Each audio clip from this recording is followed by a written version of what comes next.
नमस्कार दोस्तों, जय हिंद, वंदे मातरम। स्वागत है आपका अपने टीटी फैमिली शिक्षकों के परिवार जायसवाल कोचिंग सेंटर पर, पावर्ड बाय शिक्षा ही प्रकाश है। साथियों, आज की क्लास में हम बात करने वाले हैं आपके एमपी टेट वर्ग 3 चयन परीक्षा 2025 में हिंदी भाषा का लैंग्वेज का जो क्लास रहता है, लैंग्वेज का जो आपका पेपर रहता है, उसमें पेडागॉजी प्लस व्याकरण हम दोनों करेंगे। यह आपका फिजिकल क्लास रहेगी, यानी प्रीवियस ईयर के क्वेश्चन का सोल्यूशन करेंगे। ये क्लास नंबर फर्स्ट है आपकी लैंग्वेज की।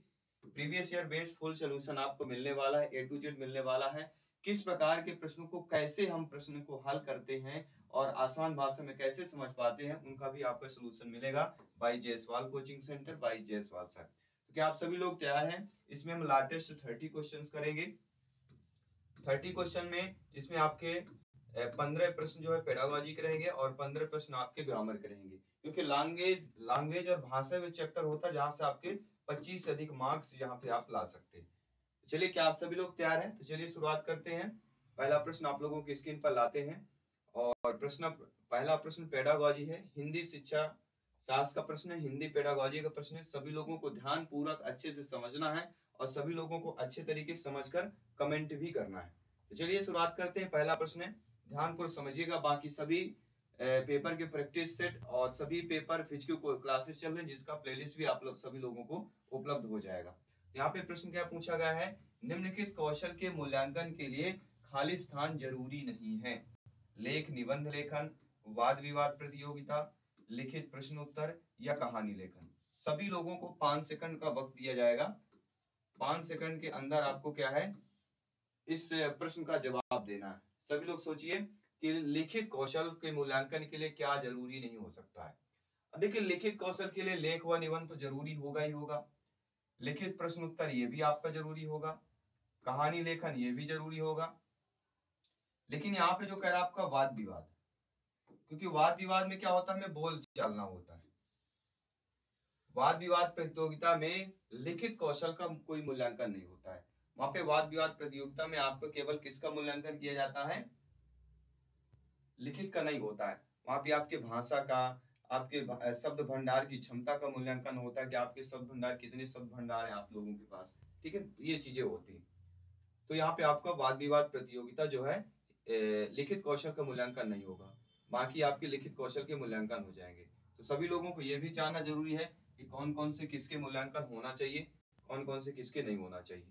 ठीक है, सभी लोग समझ रहे हैं? सभी कमेंट करेंगे मेरे प्यारे प्यारे भाइयों की, प्यारी प्यारी बहनें, गृहिणी, सभी शिक्षक बंधु जिनका सपना है अध्यापक अध्यापिका बनना, शिक्षक बनना। जायसवाल सर आप सभी का हाथ जोड़कर आप सभी भावी अध्यापक अध्यापिकाओं का स्वागत, अभिनंदन करते हैं, प्रत्येक ब्रदर सिस्टर एंड टीचर्स का। चलिए ध्यानपूर्वक समझिएगा, इस प्रश्न का जवाब दीजिएगा कि निम्नलिखित में से कौन सा मौखिक अभिव्यक्ति का महत्व नहीं दर्शाता है। नेगेटिव, नकारात्मक प्रश्न जो है ज्यादा पूछे जाते हैं। मौखिक अभिव्यक्ति में अनुकरण और अभ्यास के अवसर बराबर मिलते हैं। मौखिक भाषा के प्रयोग में कुशल व्यक्ति अपनी वाणी से जादू जगा सकता है। लोकप्रिय नेताओं के भाषण इसी बात का आपका प्रमाण भी है। यह सामाजिक संबंधों के सुदृढ़ बनाने में एवं सामाजिक जीवन में सामंजस्य स्थापित करने में मौखिक भाषा की प्रमुख भूमिका होती है। यह मौलिक भाषा का प्रभाव सब पर नहीं पड़ता है। तो मौखिक अभिव्यक्ति का इसमें से बताइए क्या महत्व नहीं दर्शाएगा मौखिक अभिव्यक्ति का? सभी लोग बताइएगा ध्यानपूर्वक, सभी लोगों को ध्यानपूर्वक समझना है और कमेंट करना है यहाँ पे। तो क्या हो जाएगा? मौखिक अभिव्यक्ति यहाँ पे दिया गया है।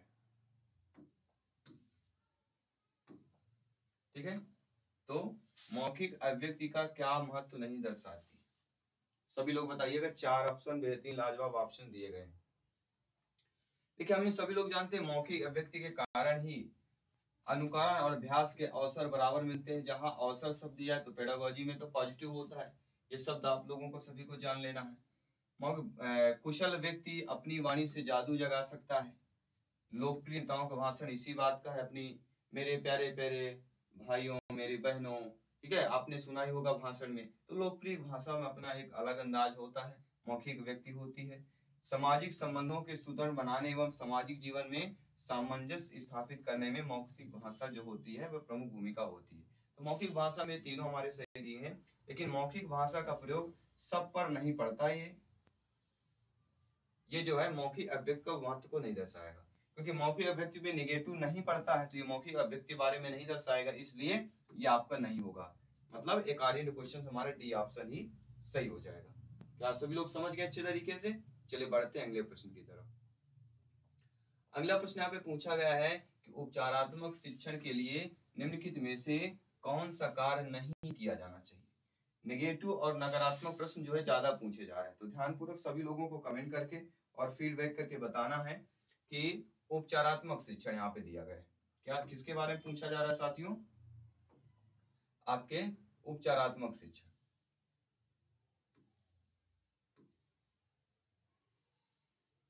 उपचारात्मक शिक्षण के लिए कौन सा कार्य नहीं होगा? सतत और व्यापक मूल्यांकन, प्राथमिक स्तर पर बच्चों के परीक्षा में फेल होने पर उन्हें अगली कक्षा में प्रोन्नत करने से रोकना, उच्चतर माध्यमिक कक्षाओं में विज्ञान विषय को अलग अलग संकायों के रूप में पढ़ना या पढ़ाना, माध्यमिक कक्षाओं में विज्ञान विषय के संयुक्त विषय के रूप में पढ़ाना। सभी कमेंट कीजिएगा, सभी ब्रदर्स सिस्टर एंड टीचर्स जिनका सपना अध्यापक अध्यापिका बनना, शिक्षक बनना। आप सभी लोग भावी अध्यापक अध्यापिका हैं, सभी लोग ज्ञानी सर्वव्याख्याता लोग हैं, और जायसवाल सर आप सभी का अभिनंदन करते हैं। आप सभी के कमेंट का, आप सभी के उत्तर का, फीडबैक का सभी का स्वागत अभिनंदन है। तो उपचारात्मक शिक्षण की जब भी बात की जाती है एक ही नाम आता है, उपचारात्मक शिक्षण वगैरह प्रश्न आता है और अक्सर एग्जाम में उपचारात्मक शिक्षण संबंधित प्रश्न पूछा ही जाता है। तो प्राथमिक स्तर बच्चों की परीक्षा में फेल होने पर क्या है, उनकी अगली कक्षा में प्रोन्नत करने से रोकना। तो रोकना पेडागोजी में नेगेटिव होता है, आप रोक रहे हैं तो कहीं ना कहीं ये उपचारात्मक शिक्षण के लिए सही नहीं होगा, इसलिए कार्य क्वेश्चन बी ऑप्शन यहाँ पे आप लोगों का सही हो जाएगा। सभी लोग समझ रहे अच्छे तरीके से? आइए बढ़ते हैं अगले प्रश्न की तरफ। अगला प्रश्न, निम्न में से बच्चों को समृद्ध भाषिक परिवेश उपलब्ध कराने में कौन सी सहजता से योगदान दे सकता है? पुस्तकालय में रखी बहुत पुरानी पुस्तकें, रंगीन पुरानी पुस्तकें, या स्वयं शिक्षक भाषा प्रयोग, या विद्यालय में प्रदर्शित चार्ट। सभी लोग बताइएगा, ध्यानपूर्वक समझिएगा और सभी लोगों को फीडबैक करना है।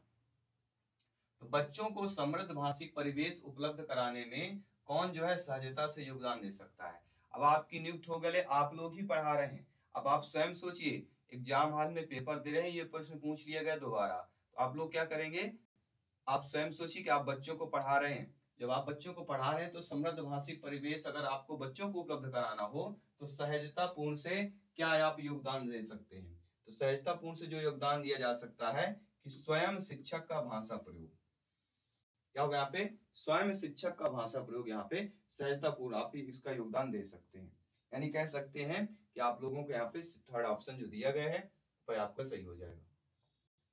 सभी लोग समझ गए अच्छे तरीके से? आइए बढ़ते हैं अगले प्रश्न की तरफ।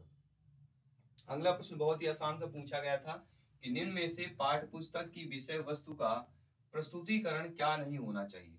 और आपको बता देता हूँ प्रीवियस ईयर के क्वेश्चन में 20% पूछे जाते हैं, और जो प्रीवियस फिजिक्स क्वेश्चन को अच्छे से समझते हैं उनको 80% चांस होता है सिलेक्शन का। 80% जितने भी सिलेक्शन हमें मिले हैं सभी हमारे से कनेक्ट हैं, उन्होंने बताया कि सर जो आप मार्गदर्शन पे बताते हैं वही मार्गदर्शन से हम चलते हैं और सिलेक्शन मिलता है और अच्छे नंबर प्राप्त होते हैं। तो मार्गदर्शन मतलब हम कोई एक्स्ट्रा चीजें नहीं बताते हैं, हम सही तरीका सही समय में क्या पढ़ना चाहिए। तो सबसे पहले हमारा फिजिक्स क्लास को देखें और समझें, इसके बाद फिर क्लासेज कंसेप्ट को पढ़ें, क्योंकि यहाँ पे पढ़ना बहुत जरूरी, किस प्रकार के प्रश्न पूछे जाते हैं। ठीक है, तो इनमें से पाठ्य पुस्तक की विषय वस्तु का प्रस्तुतिकरण क्या नहीं होना चाहिए? कठिन से सरल की ओर नहीं होना चाहिए, सरल से कठिन की ओर, ज्ञात से अज्ञात की ओर, स्थूल से सूक्ष्म की ओर। तो आपने एग्जाम में क्या क्या पढ़ा है? आपने एग्जाम में पढ़ा होगा, क्या क्या पढ़ा है सभी बताइए? अक्सर आपने एग्जाम में पढ़ा होगा, एग्जाम में पढ़ा है कि सरल से कठिन की ओर क्या है? पाठ्य पुस्तक की विषय वस्तु का प्रस्तुतिकरण होना चाहिए। पाठ्य वस्तु का प्रस्तुतिकरण ज्ञात से अज्ञात की ओर होना चाहिए, और स्थूल से सूक्ष्म की ओर। स्थूल मतलब बड़ा होता है, सूक्ष्म मतलब छोटा, बड़े से छोटे की तरफ। ठीक है, जैसे आरोही अवरोही क्रम गणित में चलता है, उसी प्रकार से आपके पेडागोजी हिंदी में स्थूल से सूक्ष्म। स्थूल मतलब बड़ा, सूक्ष्म यानी छोटा। ठीक है, तो पाठ्य पुस्तक की इसमें जो कठिन से सरल, कठिन से सरल जो है पाठ्य पुस्तक की विषय वस्तु का प्रस्तुतिकरण कतई नहीं होना चाहिए, कभी नहीं होना चाहिए। यहाँ पे कार्डिन क्वेश्चन हमारा कौन सा वाला सही हो जाएगा? सभी लोग बताइएगा ध्यान पूरा। कठिन से सरल, अर्थात पहला ऑप्शन जो दिया गया है वह आप लोगों का यहाँ पे सही हो जाएगा। इसके बाद हम बात करेंगे अगले प्रश्न की कि निम्न में से आगमन विधि को अन्य किस नाम से जाना जाता है। देखिए ग्रामर तो आप बचपन से पढ़ते आ रहे हैं, लेकिन ये चीज समझना बहुत जरूरी है आप सभी के लिए। ठीक है, तो आगमन विधि के बारे में प्रश्न आ गया। आगमन विधि, निगमन विधि और आगमन निगमन ऐसी विधियां हैं जहां से एक दो प्रश्न आता ही आता है, तो समझिएगा अच्छे तरीके से। ठीक है, तो आगमन विधि को हम किस नाम से जानते हैं? संक्षेपण विधि से, अनुच्छेदन से, पाठ शिक्षण विधि से या उदाहरण विधि से जाना जाता है। सभी लोग बताइए। आगमन निगमन विधि, और आपने पढ़ा होगा आगमन मतलब उदाहरण से नियम की ओर, निगमन आपने पढ़ा नियम से उदाहरण की ओर। ये तो चीजें आपकी पता होनी चाहिए, आपने डीएड बीएड में भी देखा होगा। तो आगमन विधि का संबंध किससे हो जाता है? आगमन विधि का संबंध आपके उदाहरण विधि से हो जाता है। अर्थात जो फोर्थ ऑप्शन दिया गया है वह आप लोगों को बहुत ही सही हो जाएगा। बहुत ही सरल इजली प्रश्न हिंदी में पूछा गया था। अगला प्रश्न है कि निम्न में से शब्द भंडार का द्योतक होता है। काव्य का होता है, शब्द भंडार काव्य का द्योतक होगा, शब्द भंडार गद्य एवं पद्य का द्योतक होगा, शब्द भंडार भाषा विकास का द्योतक होगा, या शब्द भंडार शारीरिक विकास का द्योतक होगा। अब यहाँ पे अगर मान लीजिए हमसे नहीं आ रहा है, हम ऑप्शन को देख के कैसे उत्तर को समझे, आइए समझते हैं। देखिए शब्द भंडार का संबंध किससे हो सकता है? शब्द भंडार में शारीरिक विकास का तो हो नहीं सकता। ठीक है, क्योंकि यहाँ पे द्योतक दिया गया है, ये भी समझना आप सभी के लिए जरूरी है। ठीक है ना, तो शब्द भंडार मतलब किसका हो जाएगा? आपको किस लिए चाहिए, आप स्वयं सोचिए, शब्द भंडार किस लिए चाहिए? शब्द भंडार किस लिए आप लोगों को चाहिए? भाषा विकास का। शब्द भंडार से क्या चीज हो सकती है? भाषा का विकास होगा, क्योंकि जितने ज्यादा शब्द भंडार होंगे उतनी ज्यादा भाषा का विकास होगा। जितने ज्यादा पर्यायवाची बनेंगे, जितने ज्यादा अर्थ आप समझेंगे, ठीक है, तो वो हमारा क्या होगा? भाषा का विकास होगा। तो भाषा का विकास ऐसे नहीं होता, उनको समझना होता है। जितना ज्यादा आप क्या समझेंगे, शब्द भंडार होगा, क्योंकि शब्दों से ही भाषा बना है। भाषा किससे बनी हुई? शब्दों से बनी हुई है। तो जितना ज्यादा शब्द हमें ज्ञान होगा उतना अच्छा भाषा का विकास हमारे पास होगा। ठीक है, तो सी वाला ऑप्शन सही हो जाएगा। यानी भाषा विकास ऐसा टॉपिक है जो एग्जाम में प्रश्न पूछे जाते हैं। अगला, जो भाषा स्वाभाविक रूप से सीखी जाती है उसे निम्न में से कौन सी भाषा कहते हैं? ज्ञान भाषा, मातृभाषा, राष्ट्रभाषा, वेद्य भाषा। बहुत ही सरल प्रश्न है और बहुत कठिन भी प्रश्न है, क्योंकि ऑप्शन ऐसा दे दिया गया, सभी सरल ऑप्शन है, सभी ऑप्शन आपने पढ़े हुए हैं, सभी पॉजिटिव हैं, और प्रश्न भी सरल दे दिया गया। और ऐसे प्रश्न बहुत ही घातक होते हैं। समझिएगा, जो भाषा स्वाभाविक रूप से सीखी जाती है कौन सी भाषा कहते हैं? स्वाभाविक रूप से, नॉर्मल तौर पे आप सीख रहे हैं, तो नॉर्मल तौर पे आप सीख रहे हैं तो वो हमारी कौन सी भाषा कहला जाएगी? तो कहीं ना कहीं हमारी मातृभाषा कहला जाती है। स्वाभाविक का संबंध किससे होता है? मात्रात्मक, मात्र से संबंध हो जाता है।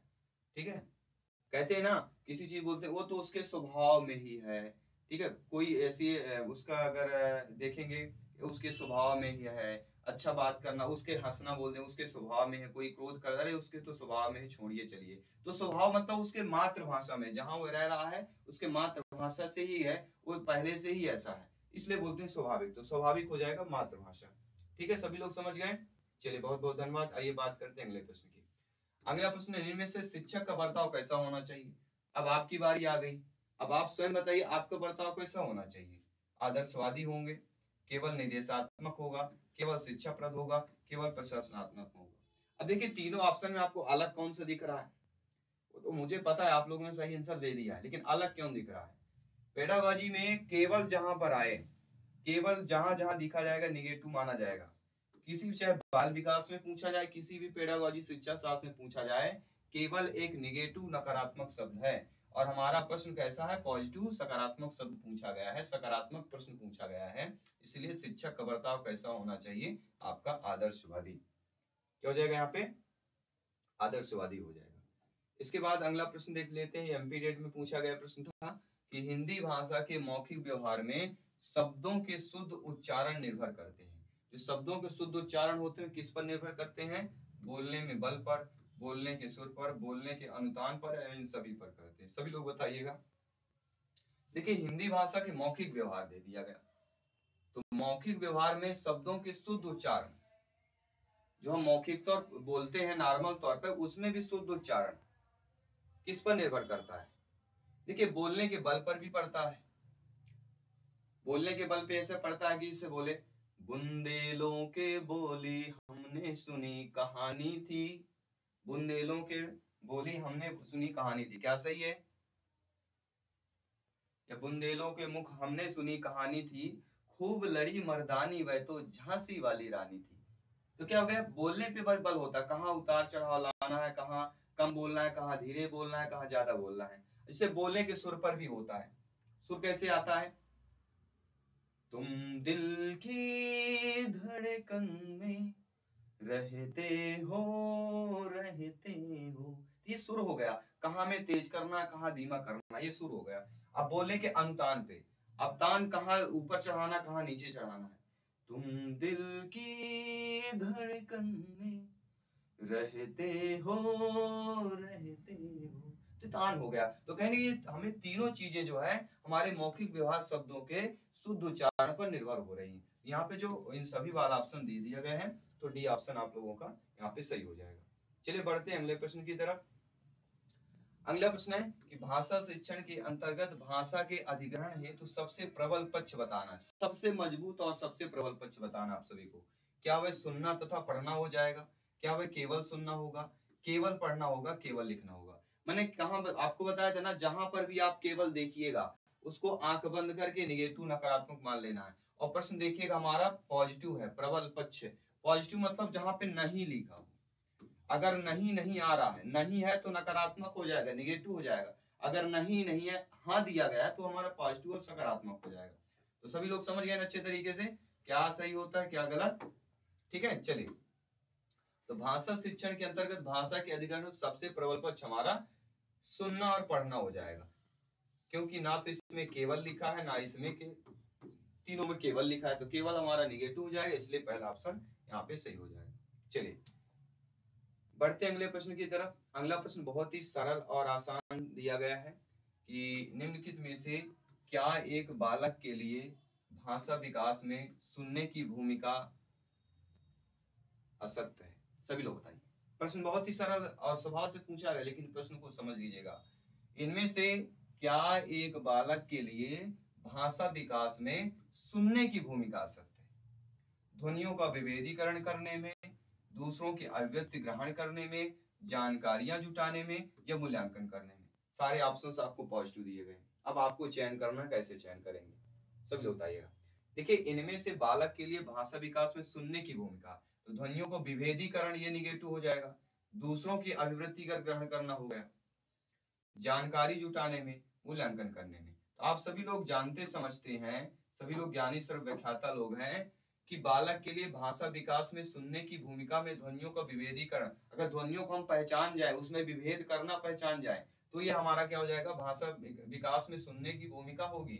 दूसरों की आवृत्ति का अगर आप ग्रहण कर रहे हैं, ये भी भूमिका हो जाएगी। जानकारी जुटा रहे हैं, ये भी भूमिका हो जाएगी। लेकिन मूल्यांकन करने में आपका बालक के लिए भाषा विकास में सुनना, अब मूल्यांकन में सुनने से कोई संबंध नहीं होता, ठीक है ना?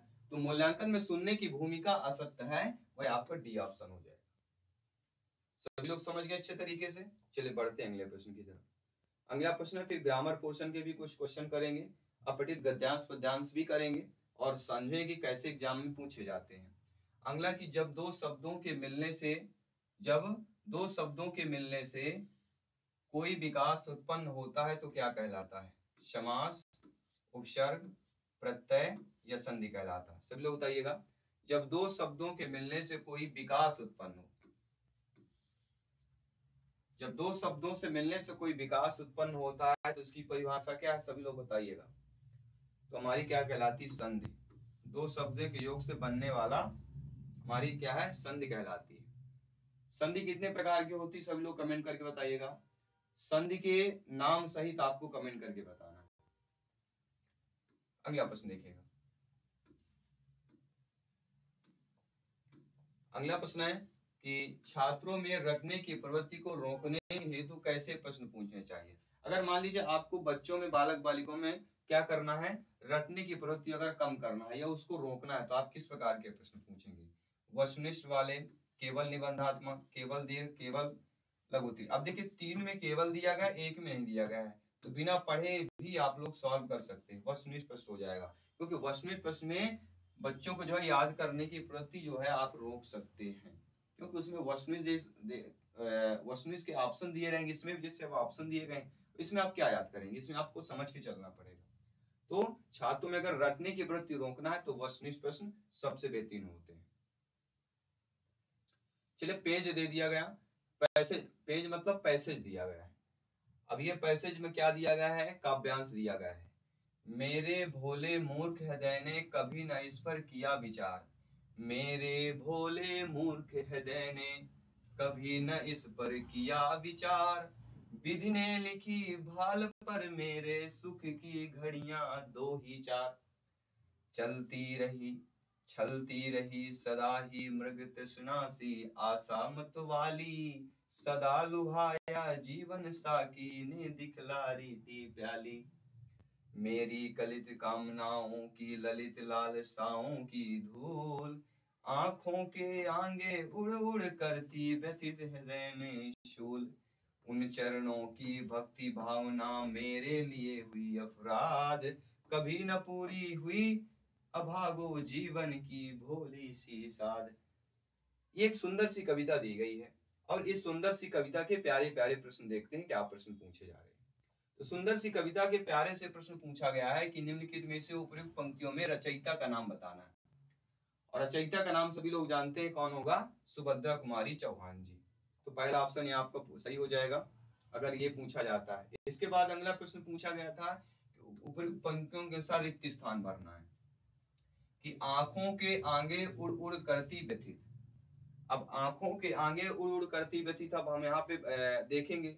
अब आंखों के आगे देखिएगा, यहाँ पे दिया गया है आंखों के आगे उड़ उड़ करती व्यथित हृदय में सूल। यहाँ पे क्या दिया गया है, हृदय में सूल दिया गया, आप सभी लोग देख पा रहे हैं। तो वही देख लेना, हमें वही उत्तर कर लेना। अब देखिए हृदय में सूल देखिए किस ऑप्शन में दिया गया है, हृदय में सूल आपके बी ऑप्शन में दिया गया है। तो बहुत ही आसान भाषा में आपका सही हो जाएगा बी ऑप्शन। ठीक है, अब बढ़ते हैं अगले प्रश्न की तरफ। अगला प्रश्न है कि वाक्य किसी श्रेष्ठ का मान या स्वागत के लिए निम्न में से एक शब्द का चयन कीजिए। क्या है, किसी श्रेष्ठ का मान या स्वागत कर ठीक है, जब हम किसी श्रेष्ठ मान का स्वागत करते हैं किस भाषा का प्रयोग करते हैं, अतिसंयोक्ति, उद्योपांत, अभिनंदन या अवाची। अतिसंयुक्त मतलब कोई बढ़ा चढ़ा के बातें की जाए तो अतिसंयुक्त हो जाएगा। अद्योपांत, अभिनंदन, अवाची। हम सब लोग आप सभी का स्वागत है, अभिनंदन है, ठीक है, तो अपने आप आपके मुख से निकल आएगा। स्वागत के बाद अभिनंदन निकल ही आता है। तो कहीं ना कहीं स्वागत के लिए जो एक शब्द होता है वह कहलाता है हमारा अभिनंदन। यहाँ पे क्या हो जाएगा, यहाँ पे आपका स्वागत के लिए एक शब्द हमारा अभिनंदन हो जाएगा। यहाँ पे जो सी ऑप्शन आप लोगों को दिया है वह सही हो जाएगा। नो डाउट सभी लोग समझ पा रहे हैं। बहुत बहुत धन्यवाद सभी का। सभी ध्यानपूर्वक समझते जाइएगा, फीडबैक करते जाइएगा। सभी मित्रों को जय हिंद, वंदे मातरम। साथियों सभी लोग ध्यानपूर्वक कमेंट करिएगा। मेरे प्यारे प्यारे सभी शिक्षक बंधु, ब्रदर, सिस्टर एंड टीचर, प्रश्न है उपयुक्त पंक्तियों के संदर्भ में साध का अर्थ पूछा गया है। साध का अर्थ क्या होगा, आकांक्षा, अनाकांक्षा, विरक्ति या द्वेष। साध का अर्थ क्या होता है, सभी लोग बताइएगा। साध का अर्थ होता है कहीं ना कहीं आकांक्षा रखना। साध का अर्थ हमारा क्या हो जाता है, आकांक्षा से संबंधित हो जाता है। ठीक है, सभी लोग समझ पा रहे हैं ना। साध का अर्थ क्या हो जाएगा, आकांक्षा। पहला ऑप्शन जो दिया गया है वह आप लोगों का यहाँ पे सही हो जाएगा। इसके बाद बढ़ते हैं आपका अगले प्रश्न की तरफ। अगला प्रश्न दिया गया कि निम्न में से किस शब्द का प्रयोग, जी हाँ, किस शब्द का प्रयोग उपयुक्त पंक्तियों में नहीं किया गया है। जो पंक्तियां हैं उन पंक्तियों में हमें देखना इन शब्दों का किसका नहीं किया गया है। मृग तृष्णा का, साध का, आराधना का, शूल का। तो पंक्तियां जब आप देखेंगे तो समझ जाएंगे। पंक्तियां हमने मृग तृष्णा भी पढ़ा है, साध भी पढ़ा है, शूल भी पढ़ा है, लेकिन आराधना शायद हमने नहीं पढ़ा है पंक्ति में। ठीक है, इसलिए कहते हैं ना पंक्ति को जो है आपको एक बार पढ़ लेना चाहिए अच्छे तरीके से। ठीक है, पंक्ति को क्या करना, आप सभी लोगों को अच्छे तरीके से पढ़ना चाहिए। जब आप पंक्ति को अच्छे तरीके से पढ़ते हैं तो आप लोग अच्छे तरीके से समझ पाते हैं।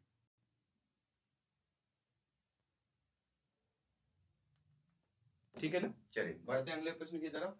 तो आराधना यहाँ पे सही हो जाएगा।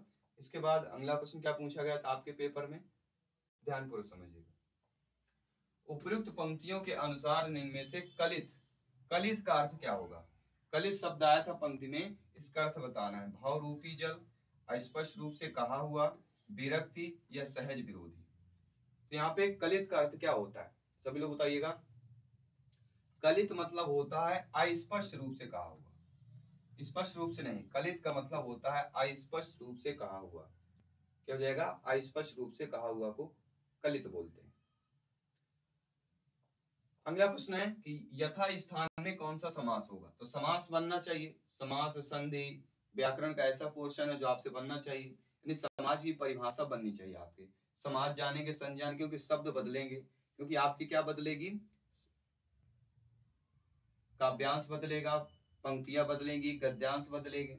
ठीक है, तो यथा स्थान में द्वंद्व समास, अव्ययी भाव समास, द्विगु समास, तत्पुरुष समास, इन सभी समासों का आपसे बनना चाहिए। द्वंद्व समास में दोनों पद प्रधान होते हैं, ये तो आप लोगों को पता ही होगा। ठीक है, द्वंद्व समास में दोनों पद प्रधान होते हैं।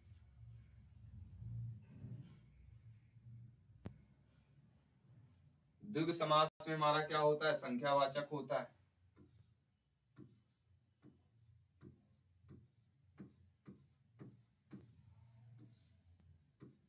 क्या होता है?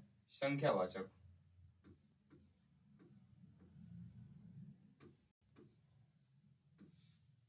ठीक है, तो यथा स्थान हमारा कौन सा हो जाएगा यहाँ पे? राइट ऑप्शन, यथा स्थान मतलब अव्ययी भाव समास हो जाएगा। अव्ययी भाव समास आपका क्यों होगा? क्योंकि यथा यहाँ पे क्या है? हमारा अव्यय यहाँ पे क्या हो गया? इसमें जो अव्यय हो जाएगा वो यथा हो जाएगा। यथा यहाँ पे क्या हो जाएगा? यथा संभव में यथा हमारा अव्यय हो जाएगा, और इसी के कारण हम इसे अव्ययी भाव समास हो जाएगा। यथा स्थान का मतलब होता है, इसका अर्थ क्या होगा? यथा स्थान का मतलब होता है शक्ति के अनुसार। यथा स्थान का मतलब होता है शक्ति के अनुसार। अब चलिए गद्यांश देख लेते हैं। यह आपका गद्यांश दिया गया है, इस गद्यांश से प्रश्न करेंगे। गद्यांश दिया गया है कि हमारे अंग्रेजी दोस्त माने या ना माने, मैं तो यही कहूंगा कि गुल्ली डंडा सब खेलों का राजा है। अभी भी कभी लड़कों को गुल्ली डंडा खेलते देखता हूँ तो जी लोटपोट हो जाता हूँ कि इनके साथ जाकर खेलने लगूं। ना लान की जरूरत होती है, ना कोर्ट की, ना विलायती खेलों में सबसे बड़ा एव है कि उनके सामान महंगे होते हैं। जब तक कम से कम 1 सैकड़ा न खर्च कीजिए, खिलाड़ियों में शुमार ही नहीं हो पाता। ये गुल्ली डंडा की बिना हर्रा फिटकरी की चोखा रंग देता है। हर्रा न लगे फिटकरी, ठीक है, मतलब कुछ भी नहीं लग रहा फिर भी हमें वो खेल पा रहे हैं। तो ऐसे ही आपका कुछ दिया गया है। ठीक है, तो समझना अच्छे तरीके से, सभी लोगों को ध्यानपूर्वक समझना है और सभी लोगों को फीडबैक देके। चले इससे संबंधित प्रश्न कर लेते हैं। ये प्रश्न आपका दिया गया है। क्या प्रश्न दिया गया? सभी लोगों को ध्यानपूर्वक समझिएगा। ठीक है, कि गुल्ली डंडा सब खेलों का राजा है। इसमें क्यों है गुल्ली डंडा सब खेलों का राजा? किस लिए है? कि बहुत सारे मित्रों की जरूरत होती है, गुल्ली से आंख फूट जाने का भय होता है, इसके लिए लॉन कोट या नेट की जरूरत होती है, बिना दाम कौड़ी के खेले जाते हैं। तो आप सभी जानते हैं गुल्ली डंडा सब खेलों का राजा क्या होगा? इसका अर्थ हमारा क्या हो जाता? अभी हमने पढ़ा भी है। गुल्ली डंडा में सब खेलों का राजा का जो हमारा अर्थ निकल के आ रहा है, कहीं ना कहीं पता चलता है कि बिना दाम कौड़ी के खेले जाते हैं। हमने क्या पढ़ा? बिना दाम कौड़ी के खेलना गुल्ली डंडा। क्योंकि एक डंडा और गुल्ली बना लेना घर में ही बना सकते हैं, लकड़ी का बन जाएगा, वो खुद बन जाता है। अगला है कि निम्न में से कौन सी गुल्ली डंडा जरा सी है खासियत नहीं है? अब गुल्ली डंडा की जरा सी खासियत बताइए कौन सी नहीं होगी? छूत अछूत अमीर गरीब का भेदभाव नहीं, दुनिया भर की मिठाइयों की मिठास भरी है, इसके सामान महंगे होते हैं। तो ये आपका गलत हो जाए, क्योंकि गुल्ली डंडा के सामान महंगे नहीं होते हैं। अमीराना चोंचलों लो अभिमान की गुंजाइश नहीं। तो सी ऑप्शन वाला है, जो गुल्ली डंडा जरा सी खासियत इसमें आपका ये आपका महंगे नहीं होगा, क्योंकि ये सामान आपके घरों में उपलब्ध होते हैं, आसपास उपलब्ध होते हैं, लकड़ी का ही बन जाता है। ठीक है, अगला प्रश्न है, वाक गरीब लड़कों के सिर क्यों बेसन मरते हो, ये पहचान करना है। और यहाँ पे वाक दिया गया था, गरीब लड़कों के सिर क्यों बेसन मरते हो। यह प्रश्नवाचक वाक होगा, या विधानवाचक होगा, या संकेतवाचक हो जाएगा, या निषेधात्मक वाक्य हो जाएगा? सभी लोग बताइएगा ध्यानपूर्वक, कौन सा वाक्य हो जाएगा यहाँ पे? सभी लोग बताइए। तो गरीब लड़कों के सिर क्यों यह व्यसन मढ़ते हो?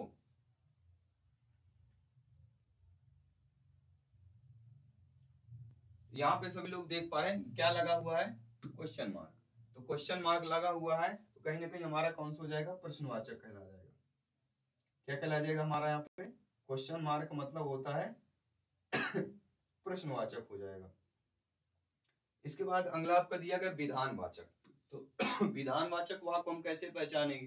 देखिए, जो विधानवाचक वाक्य होता है उसको पहचानने के लिए हमें किसी काम के होने या किसी के अस्तित्व का समान रूप से अगर बोध होता है तो वह हमारा विधानवाचक कहलाता है। जैसे हमें सूर्य गर्मी देता है। सूर्य क्या देता है? गर्मी देता है। तो सूर्य गर्मी देता है, इस वाक्य से हमें पता चलता है कि किसी काम के होने या किसी के अस्तित्व का समान अर्थ। सूर्य गर्मी देता है, इसके अस्तित्व का हमें पता चल रहा है। सूर्य गर्मी देता है, ये हमारा किसका एग्जाम्पल हो जाएगा? आपके विधानवाचक हो जाएगा। संकेतवाचक का तो आप जानते ही होंगे, बहुत ही सरल है। संकेतवाचक मतलब सतर्क वाक्य, आपको सतर्क कर देता है। जैसे एग्जाम्पल में लेते हैं, अगर बारिश होगी तो हम अंदर ही रहेंगे, हमें सतर्क कह रहा है अगर बारिश होगी तो हम अंदर ही रहेंगे। तो क्या हो जाएगा? यह संकेतवाचक होगा। निषेध में अगर नहीं आता है, किसी भी वाक्य में लिखा रहे नहीं कि हम कल नहीं जाएंगे या हमें ऐसा करना नहीं चाहिए या नहीं, जहां भी नहीं अगर आपके वाक्य शब्द में लिखा हुआ है तो वह निषेधात्मक वाक्य कहला जाता है। ठीक है, चलिए 5-6 प्रश्न और बचे हुए हैं, इस पेपर को कंप्लीट करते हैं। इसका अगला प्रश्न है, जिसका जेहन तेज होता है उसके लिए एक शब्द नहीं है। जिसका जेहन तेज होना, उसके लिए क्या नहीं होगा? प्रतिभावान होना, मेधावी होना, जहीन होना। तो प्रतिभावान और मेधावी ये तो हम सभी लोग जानते हैं। अब बचे दो, अनपढ़ और जहीन। अनपढ़ और जहीन में बताइए, जेहन तेज हो इसके लिए एक शब्द नहीं होगा, निगेटिव बताना है। तो जेहन तेज हो इसके लिए एक शब्द क्या होगा? जेहन तेज का मतलब होता है जहीन। तो अनपढ़ यहाँ पे हो जाएगा राइट आंसर। क्या एक लिए शब्द नहीं होगा? जेहन तेज होने का अनपढ़ शब्द आपका नहीं होगा, इसलिए कार्य क्वेश्चन बी ऑप्शन हमारा यहाँ पे सही हो जाएगा। ठीक है, सभी लोग समझ पा रहे हैं अच्छे तरीके से? चलिए बढ़ते हैं अगले प्रश्न की तरफ। अगला प्रश्न यहाँ पे बहुत ही अच्छा प्रश्न दिया गया है, ध्यानपूर्वक समझिएगा और फीडबैक कीजिएगा कि क्या प्रश्न दिया गया है। पिताजी चौक पर बैठे किस पर अपना गुस्सा उतार रहे थे? पिताजी चौक पर बैठे किस पर अपना गुस्सा उतार रहे थे? गुल्ली पर, रोटियों पर, मिठाइयों पर या क्रिकेट पर? तो पिताजी चौक पर बैठे किस पर अपना गुस्सा उतार रहे थे? रोटियों पर। जब आप पूरा गद्यांश पढ़ेंगे तो आप जो है अच्छे तरीके से समझ जाएंगे। इसके बाद बढ़ते हैं अगले प्रश्न की तरफ। अगला जो प्रश्न दिया गया बहुत ही प्यारा सा प्रश्न दिया गया है कि अभियान में कौन सा उपसर्ग होगा? अभियान में कौन सा उपसर्ग होगा? तो उपसर्ग प्रत्यय भी पूछे जाते हैं। क्या आपसे बनना है? उपसर्ग प्रत्यय भी पूछे जाते हैं, तो ध्यानपूर्वक समझना है। अभिमान में अभियान दिया गया है, अभियान में हमारा क्या हो जाएगा?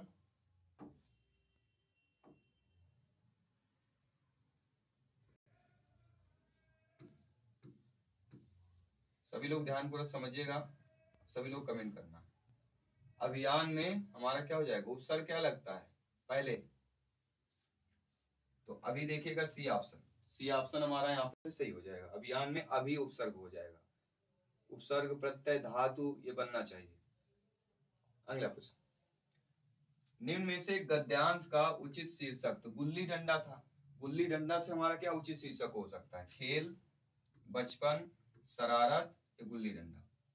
यहाँ पे खेल जो शब्द दे दिया गया, पहला ऑप्शन जो दिया गया आप लोगों का यहाँ पे सही हो जाएगा। ठीक है, चलिए बढ़ते हैं अगले प्रश्न की तरफ। अगला प्रश्न यहाँ पे दिया गया आप लोगों का, बिना बिना हर्रा फिटकरी के चोखा रंग यह एक है। यह आपकी लोकोक्ति है, मुहावरा है, व्यंग है, ये चुटकुला हो जाए? सभी लोग बताइएगा।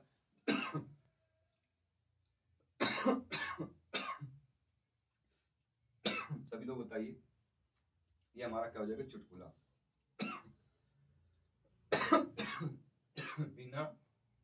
खर्च ये काम बन जाना।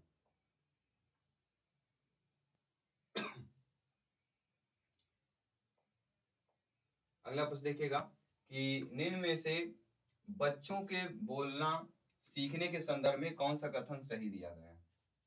कहने सुनने के कम से कम अवसर मिलने पर बच्चे बोलना सरलता से सीखते हैं।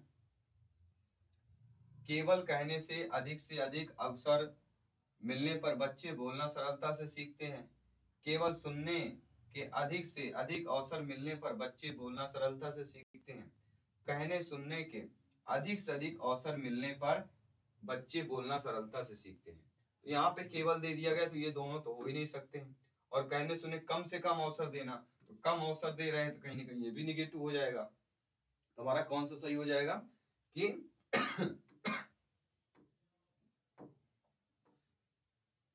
कहने सुनने के अधिक से अधिक अवसर मिलने पर बच्चे बोलना सरलता से सीखते हैं। तो ये रहा आपका हिंदी फिजिक्स का पूरा सॉल्व हमने कर लिया।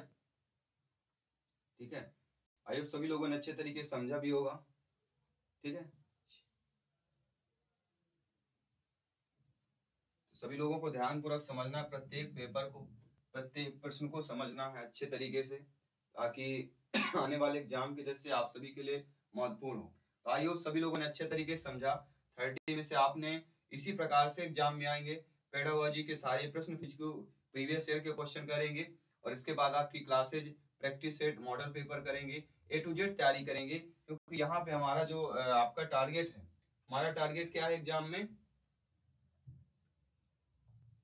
टारगेट हमारा 120 प्लस का, 150 में से 120 प्लस का स्कोर करना है। क्योंकि यहीं पर हमें सिलेक्शन की एक सरकारी सीट मिलने वाली है, अध्यापक अध्यापिका बनने वाले हैं आप सभी लोग।